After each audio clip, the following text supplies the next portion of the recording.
This is the Awful Announcing Podcast. Here's your host, Brandon Contes.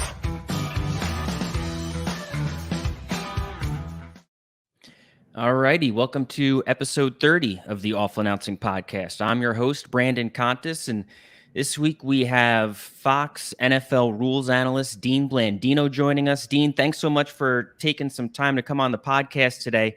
I have a lot of things that I want to ask, but I think what I'm most curious about is, what do you miss most about Long Island? The pizza and the bagels. Yeah, the pizza. That's the standard answer. I'm from Long Island. My mom too. I can't leave her out. Yeah, very good. Nice to throw that in there. I totally get the pizza answer. I think for friends and family members that I have that have left Long Island and gone to another part of the country, like, pizza is always the thing, especially whenever they come into town. It's always the first thing they do is get pizza. But is Boar's Head regularly available in Los Angeles? Because I feel like I could satisfy a pizza craving with a decent brick oven pizza, which you could get in almost any city now. But if I want a deli sandwich, Subway and Oscar Mayer cold cuts are not going to cut it. That was the thing, right? That was a big thing in my household. If we had Boar's Head, my God, like Boar's Head bologna, that was living. All right, so what do you miss most about being the NFL's vice president of officiating? Well, I don't miss what we've seen the last couple of weeks, right? A lot of scrutiny, a lot of attention on NFL officiating. I do miss one of the biggest things I miss is just being a part of the rules making process and being able to develop different rules and look at film and a lot of it around health and safety, right? Making the game safer and limiting that unnecessary risk for the players. So working with the competition committee, I loved working with coaches. It wasn't always, you kind of are you're a customer service rep in a lot of ways with the coaches, but I do miss that part of it, being a part of the game, the decision-making process, the rules-making process, and dealing with the coaches and helping them understand officiating. Do NFL officials feel like this is a thankless job? Like, I'm sure you know that it's not the most popular group of people among NFL fans, and if the officials are being talked about, it's usually because there is scrutiny. It's probably in a negative light, yet they are still crucial to the success of the league. No doubt. I mean, at any level, whether it's NFL or college, officiating has, it does have that thankless kind of tag on it, because there's no wins and losses, right? You're just trying to mitigate mistakes. You're just trying to limit those mistakes. You don't hear about the officials when the game goes well, and that's fine. Officials understand that. They get it. When they go in, they're not looking for pats on the back necessarily. And I can count. I mean, I talk to coaches every week when I was at the NFL about missed calls or calls that the coaches wanted a question, and I can count on one hand the number of times I got a call that said, "Hey, the crew did a great job." Maybe it came up in a conversation about a certain situation, but very rarely are you getting that. And that's fine. I mean, it is thankless, but I think thankless on the surface, but when you, like you said, they're so critical to the game. You can't play without the officials, and knowing that they're out there and they're making sure the game is played safely and played fairly. I think officials get that. They get that satisfaction out of it. Before you were the VP of officiating, you were a replay official, but you were never actually a ref who was on the field running around in the middle of the action, correct? No, my experience was pretty unique in that I just started as an intern. I didn't know anything about officiating. I never officiated. I played sports my whole life. I love sports. Growing up in Long Island, I went to Hofstra NFL league offices in New York City, sent my resume. They had a couple of internships available, and one was in officiating, and they offered it to me. And I was like, yeah, absolutely. Let me just get my foot in the door. And then it grew from there. Replay came back in 1999. I was a big part of that, implementing that system. And then, like you said, I was a replay official for several years, and then took over the replay program, and my career just kind of progressed from there. What was the goal when you took the internship? I didn't know. I was 23 years old. I was like working at the NFL. This is amazing. And the goal was just to learn as much as I could. I did whatever was asked of me. looking at film, editing film, statistics, whatever it was, assisting in different areas, and then just wanted to learn. And I was surrounded by good people, and I was blessed with people that took an interest in my career, and it was being in the right place at the right time, and then running with it. So it was just I was really blessed. How do most referees make their way to the NFL? Like, are high school and college refs being recruited? Is it more of a legacy thing? Like, do you have to be born into it, or do most people stumble into it the way you did? Yeah, it's a combination. We have a lot of officials that they're family members. They had family members who officiated, but pretty much they start at the lower levels. They might start working, youth football, and then they get into the high school. You can just contact your local high school association, and they have a group. They have a high school association of officials in all areas of the country, and they meet, and you can kind of join that group and then start working. Whether it's holding the chains to start and then getting on the field. So most of them kind of work their way up, but it's somebody that they knew that connected them with it, whether it was a family member or a friend. And a lot of them are played the game and wanted to stay involved in the game. And they saw officiating as a way to get to the NFL when playing wasn't going to be the path. Were you looked down upon by other officials because you weren't on the field, because you weren't dealing with necessarily all the pressure of the action and having to answer to angry coaches and players in the heat of the moment? Yeah, no, there's no doubt there were some officials that didn't accept me at first because I didn't do it on the field. And I get that. I understand that. My role at that point and my focus was, okay, I'm going to learn the rule book. I don't have on-field experience. So I'm going to learn the rule book inside and out. No one's going to question my rule knowledge. And that's going to be the way that I can separate myself and make myself valuable to the organization. And that's kind of what I did. And replay came in, and that was really, again, just blessed to be a part of that. And that helped me gain that experience because today, there's so much replay in the game, right? It's such a big part of the game, and that experience really helps me in my current role. Do you think you could have been an on-field referee, or is it a totally different? I wanted no part of that. Yeah. I see what they go through, even at youth games, and it's such a tough environment. And my career just progressed from a point with replay where I knew that was my path. Did you still get a lot of phone calls from players and coaches who had complaints about stuff after the game, especially when you were the VP of officiating? Oh yeah, all the time. You'd have standing calls with every coach, or they would text you, they'd call you. Not so much players; it's more the coaches that would contact the officiating department. A few times I remember getting direct messages from certain players about situations.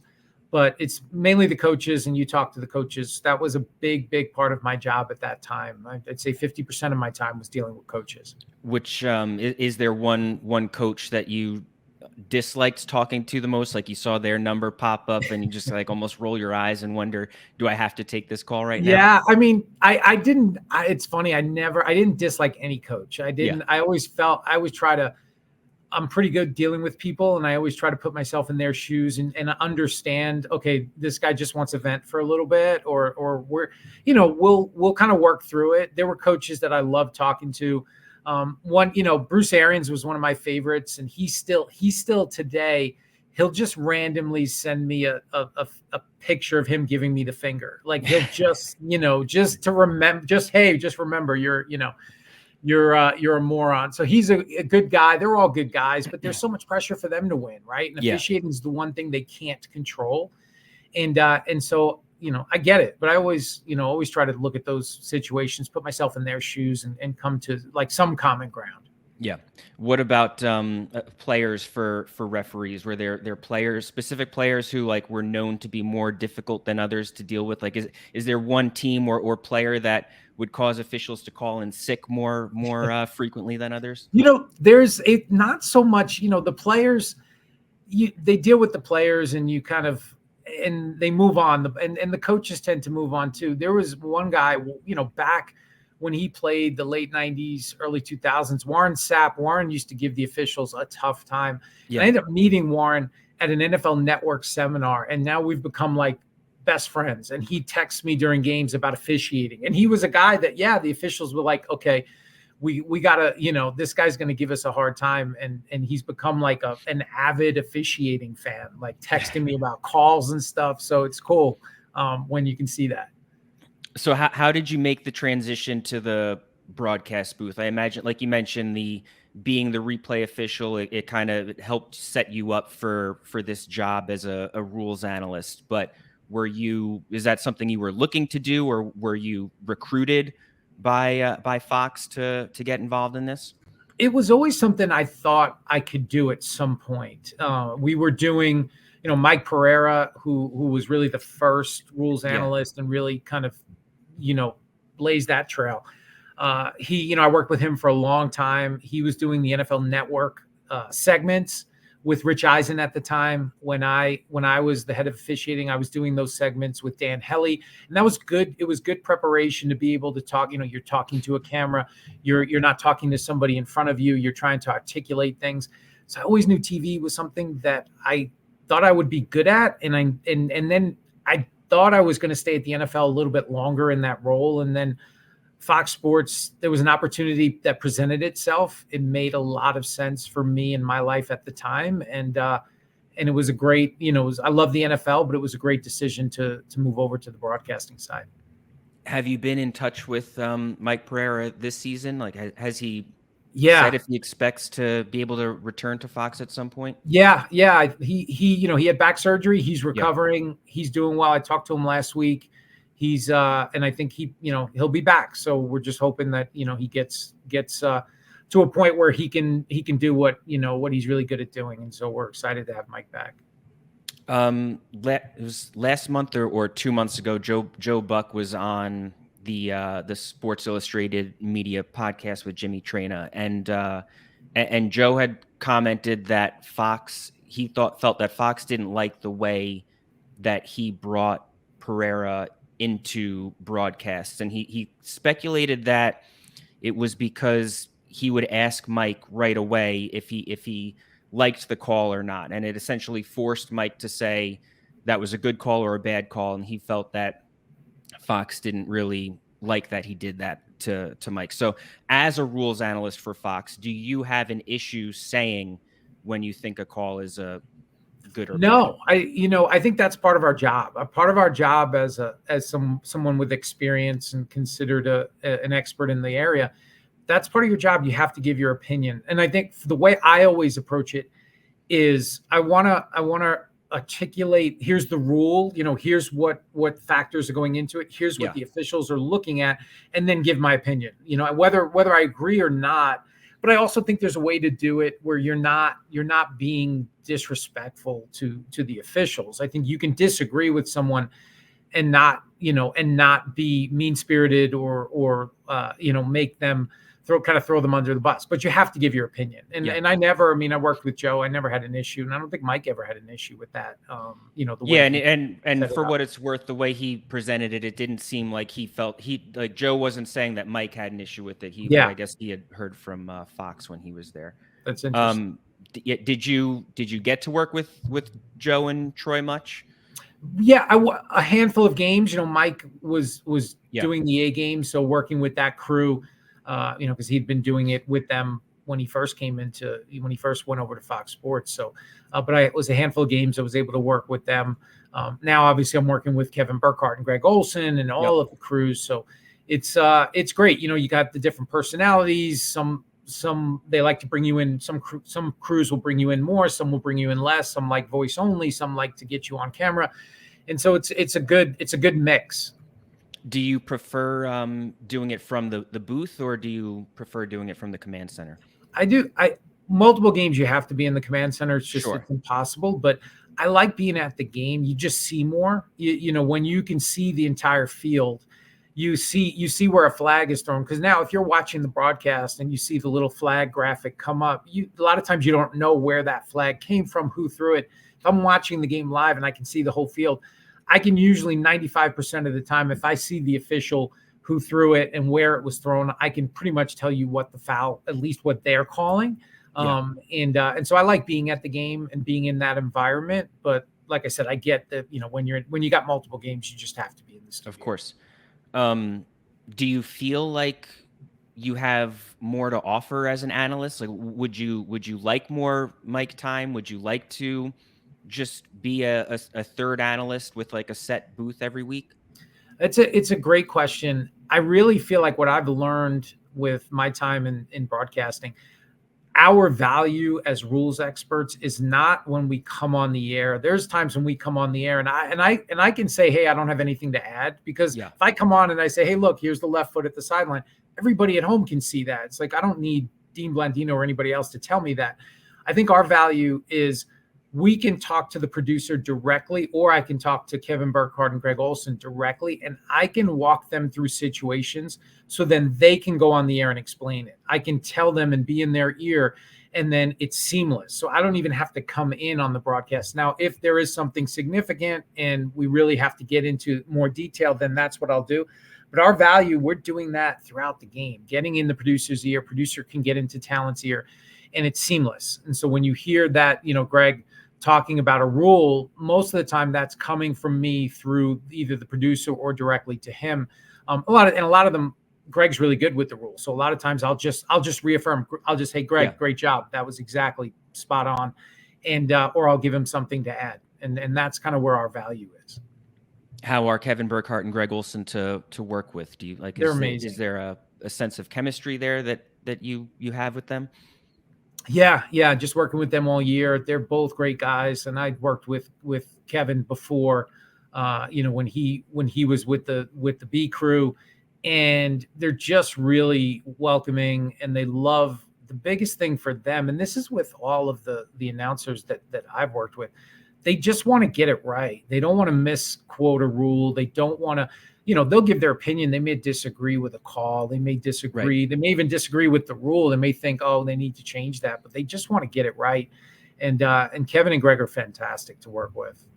What about the prospect of working with Tom Brady when he becomes a broadcaster, if that all does come to fruition?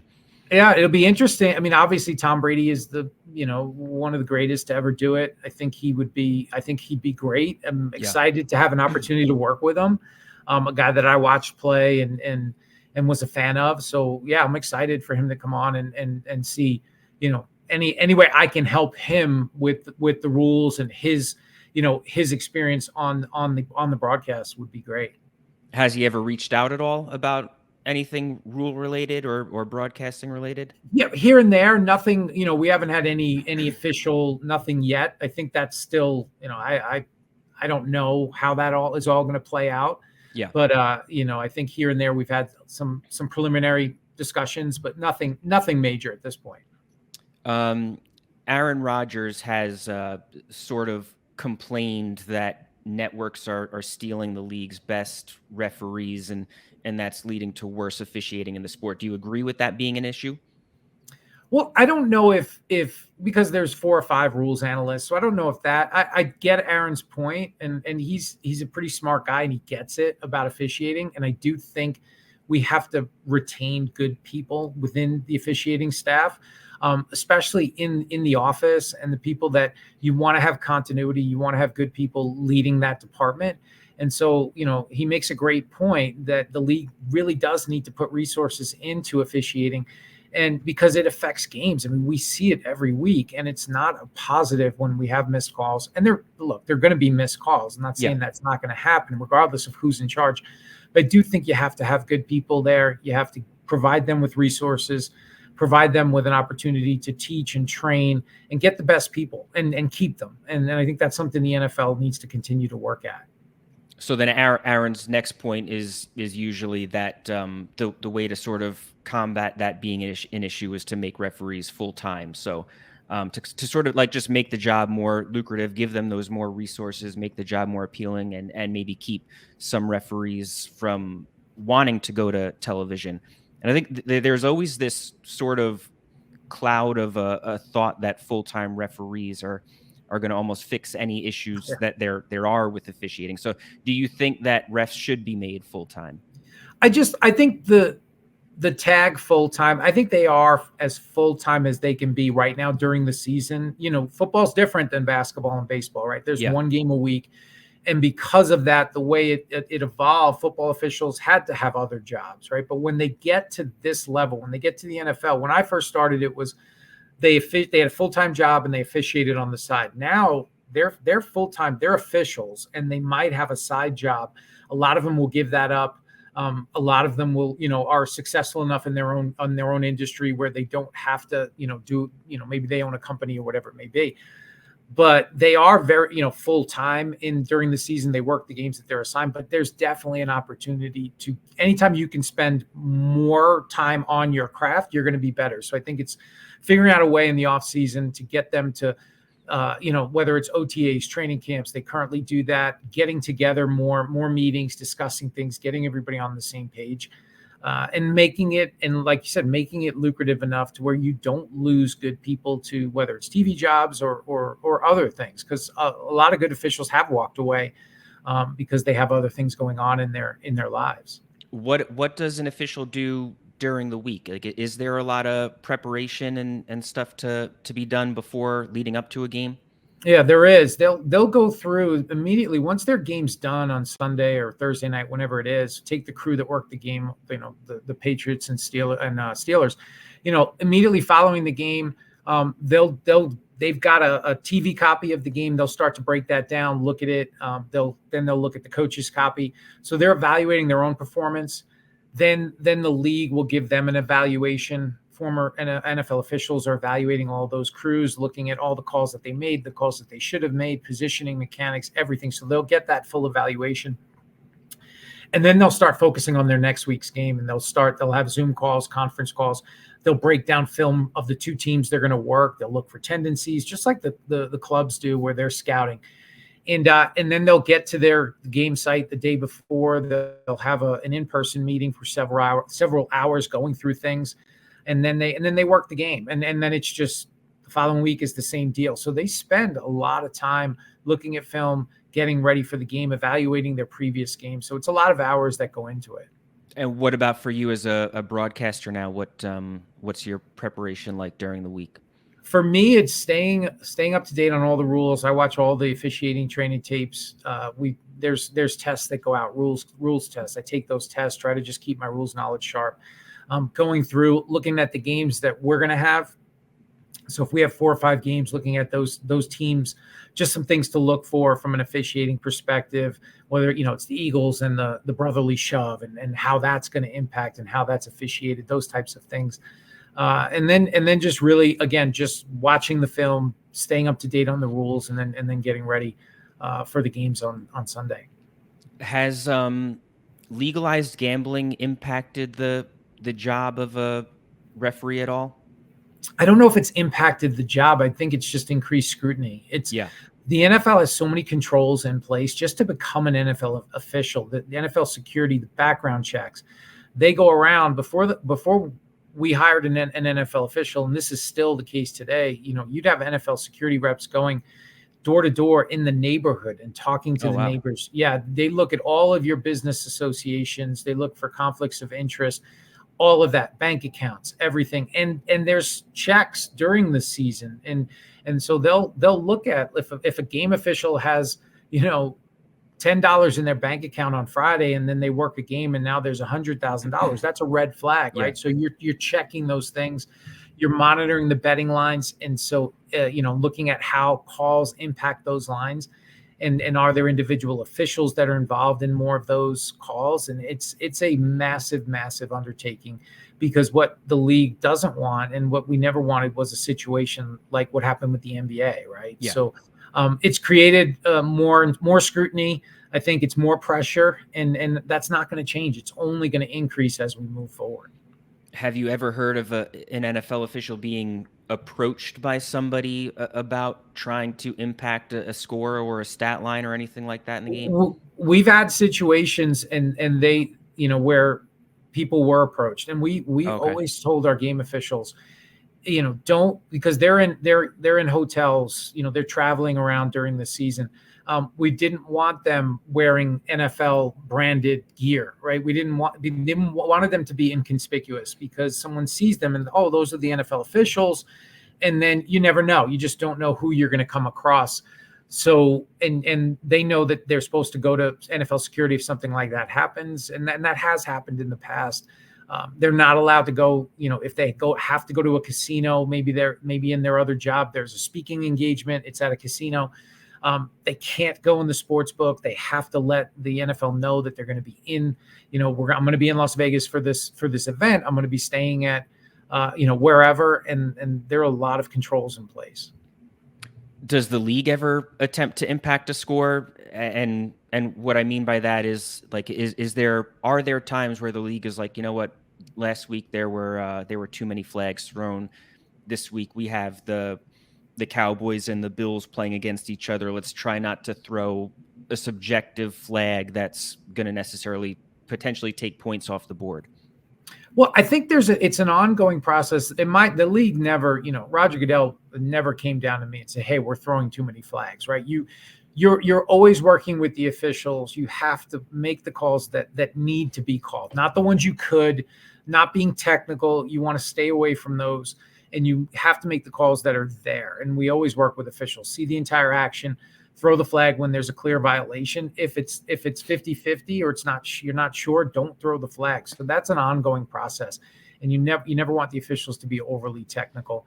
And the reality is, right, we had the game whenever it was, and the Seahawks and the Cowboys, and there was a ton of flags in that game.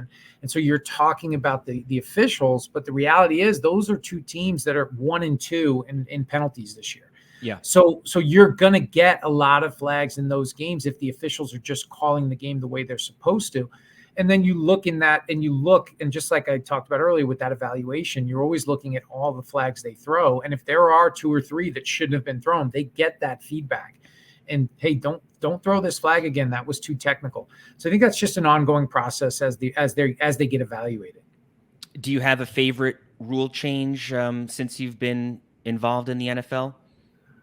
For me, I just think the evolution of replay has been most rewarding for me, because I was a big part of that. Just seeing it and implementing it in 1999 and remembering back then, we had no idea. We no idea what we were in for, and we were just learning every week and seeing how it started to where it is today. I think that's probably my favorite thing, and seeing the impact it's had on the game in a positive way. And but that for me would be the biggest.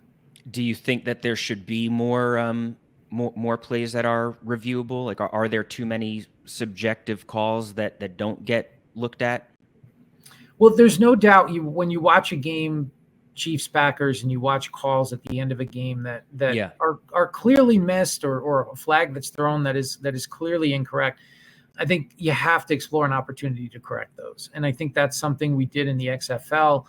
Last year, we gave the coaches one challenge, and they could challenge anything. So if it was pass interference or a hold or whatever it was, something with the clock, they could challenge it. And I think the league has to look at, can you put some controls in place? Not reviewing every call. It's just the game would take forever if we re-officiated every play and replay. And with 12 minutes to go in the first quarter, if we miss a call, there's a lot of football left to make up for that. But we get in the last 2 minutes in a team, it's harder to overcome a missed call. So I think if we can put some controls in place that in the last 2 minutes, if it's an obvious missed call or a call that should have been made, and it's going to have a significant impact on the outcome of the game, then I think the league needs to discuss, can we make those situations and give the officials an opportunity to get those right with replay? How was working with the XFL? Like, did that represent an opportunity for the NFL to almost like do a little bit of trial and error? It did. Yeah, it was such a tremendous experience, and so many good people, and seeing whether it's players, coaches, officials, getting an opportunity to show what they could do, and a lot of them make it to the NFL. And we have a close relationship with the NFL, things they want to try. They really are looking at the XFL kickoff as a possible alternative to the more traditional kickoff. So those types of things were great, and we had a great working relationship. And I think the spring leagues are really good. It's good for development. It's good for overall the game. coaches, players, officials, and I'm excited to see how spring football develops over the next couple of years.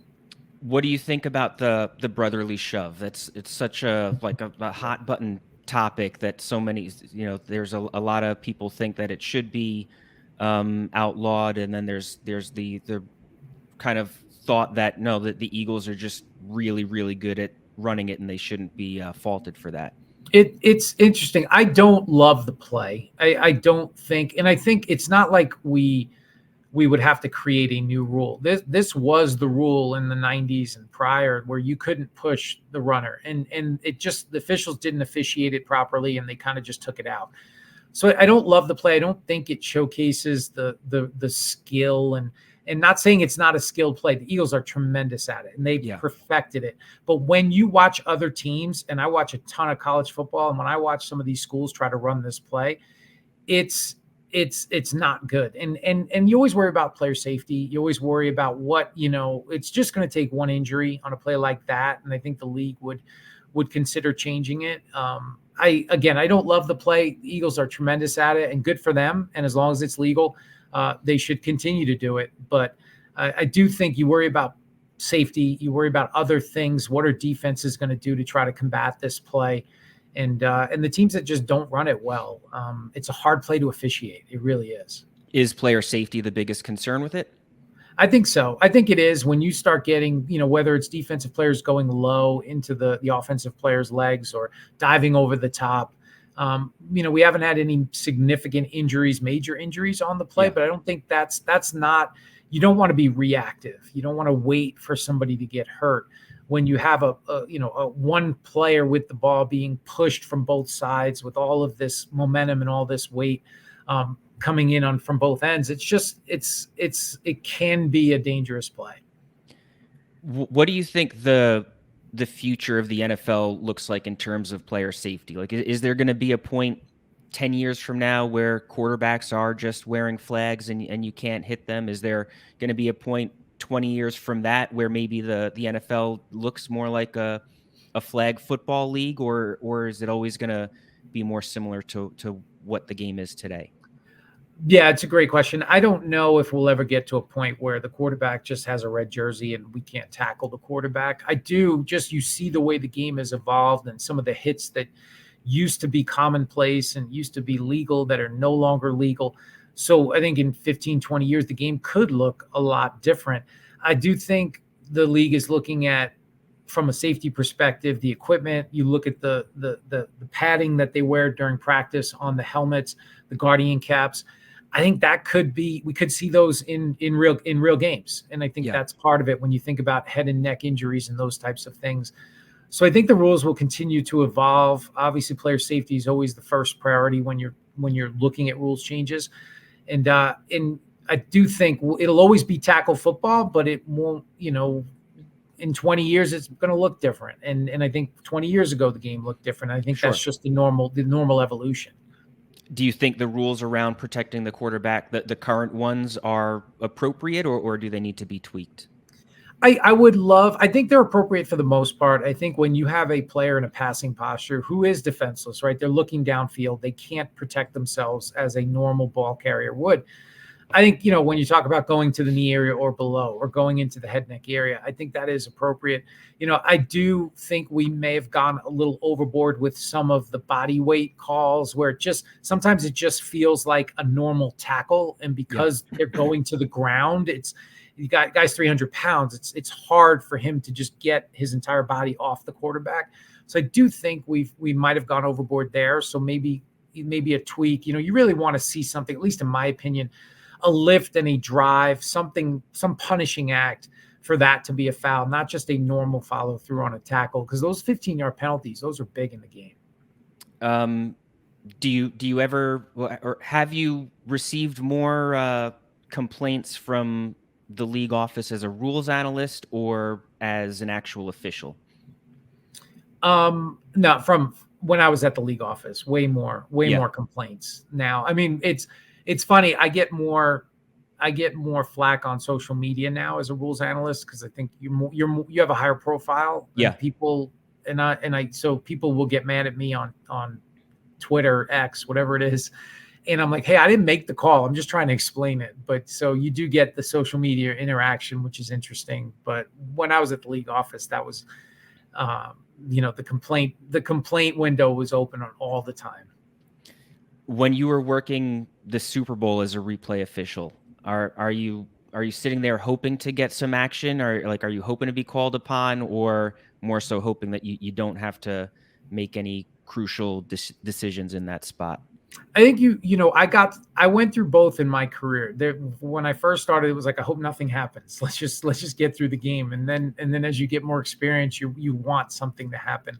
And I think it's a balance, right? You want the game to come to you. You obviously want the officials to get the call right on the field, but be ready for something that's going to happen. I remember I was in the replay booth for the David Tyree, the helmet catch, the Santonio Holmes in the back of the end zone, against the Cardinals. I mean, all of these plays, and you're just ready, and you're ready for whatever is going to happen. You know that you're the last line behind the officials, and you just have to be ready to go whenever called upon. What was the most controversial decision of your officiating career, or is there any that stick out?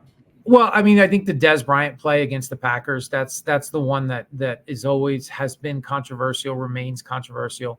At the time, it wasn't. I mean, that was me and Gene Steratore making that decision.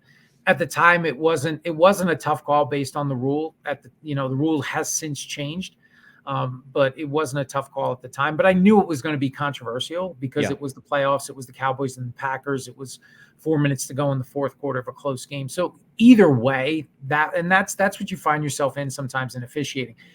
Whatever decision you make, it's going to be controversial. It doesn't matter which team it goes for or against. So that was probably the biggest one. Most high profile controversial call. What about the decision to take a ride on Jerry Jones's party bus? Yeah, that became controversial. I didn't think much of it. I didn't even know. I was at dinner and I've known Stephen Jones through work with the competition committee. And you spend a lot of time when you work on the competition committee, you spend a lot of time with those people and their families, and you get to know them on a personal basis. So I was having dinner with Stephen and some friends, and they said, "Hey, we're going to go up and get a drink at this place. You want to come join us?" So I was like, "Yeah." I didn't even know the bus was there, and we come out, and I'm like, "Oh, great!" So now I'm on wherever we were, Hollywood Boulevard, on this giant party bus with a Cowboy star, and then of course TMZ was there, and it took a life of its own.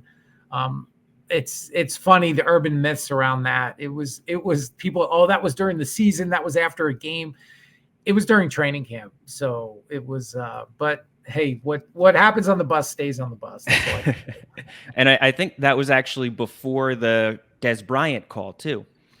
Yeah, it was the preseason of that, right? That regular season, that postseason. So it was August or July. Yeah, so the Cowboys' attempts of swaying you didn't it didn't really work. But some working.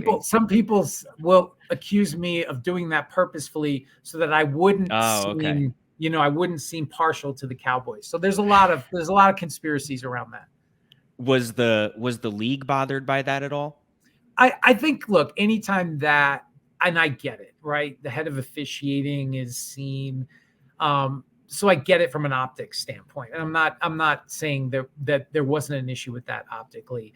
And I had conversations with the commissioner, and he was fine. And I think what people don't understand, especially for me, I was always trying to build relationships. As the head of officials, you're trying to build relationships with coaches, with players, with GMs, ownership, because a lot of our conversations are not positive. A lot of our conversations are negative. And if I have a good relationship with you, you're going to be more willing to listen to me than if we don't. And not saying that I'm out trying to win friends, hopping on party buses. That was a one-time thing, but you're trying to build those relationships because it will help when you're dealing with those people during the season. Sure. Last thing, do you still do stand-up comedy at all? No, just I did that. That was something I did just on the side. I was living in New York City, had a friend that did it, thought I would be good at it. Took me a while. Were you good at it? Took me a while, some liquid courage to finally get up on stage. It's the toughest thing I've ever done. It prepared me. I think it helped, because if you can get on stage in front of a group of strangers and make them laugh, or get through a joke that doesn't work and kind of win them back, it's just a cool feeling to be able to make people laugh like that. Yep. But no, I'm not. Those days are over. Yeah, stand-up comedy to NFL referee are definitely wildly weird path. Yeah. All right, Dean, thank you very much. You were great. I really appreciate you coming on the podcast. You got it. Thanks for having me. That is Dean Blandino. I'm Brandon Contes. This is the Awful Announcing Podcast. Please rate and subscribe to this podcast. Please also subscribe to Awful Announcing's YouTube page. But regardless of how you consume Awful Announcing and the Awful Announcing Podcast, thanks for listening, and be good. Thanks for listening to the Awful Announcing Podcast. For the latest news spanning the sports media landscape and more, check out awfulannouncing.com and follow us at Awful Announcing.